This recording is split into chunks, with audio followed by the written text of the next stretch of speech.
who are dating women over 60.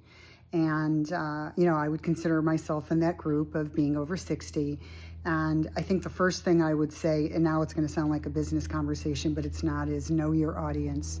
If you're dating a woman in their 60s, similar maybe to yourself, they've been married and divorced, or they've had a career and been married and divorced, or they've been married with kids and know how to sustain a family. And so you're coming across women who have really supported themselves and in many ways lived in their own masculine in the way of taking care of themselves.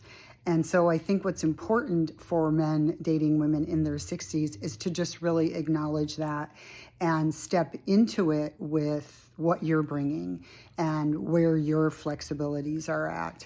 I was speaking with a dear friend of mine the other night that is actually dating a wonderful woman who's a businesswoman, who's strong, and my dear friend is what I would call an alpha male in the nicest way.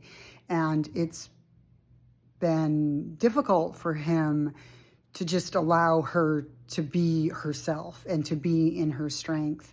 My advice was to really just go with the flow and support her in wherever her needs are until she feels like she can lean into you and become the softer side of her for him. And I know that sounds a little odd, but it's actually not. I'm going to come in my strength in a relationship until I can trust the person that I'm with. And me personally, I need consistency, I need transparency, and I need communication. And those are attached to what my relationship attachment style is. And I know I've used this word before, but please Google it, relationship attachment style. There's only 4 of them. It's your behavior that you learned growing up that is still rearing its ugly head. And it's taken me a long time to really understand that I need consistency, communication and transparency, and I need to be an adult enough to ask for it. So when you're dating women over 60, they've already had a life.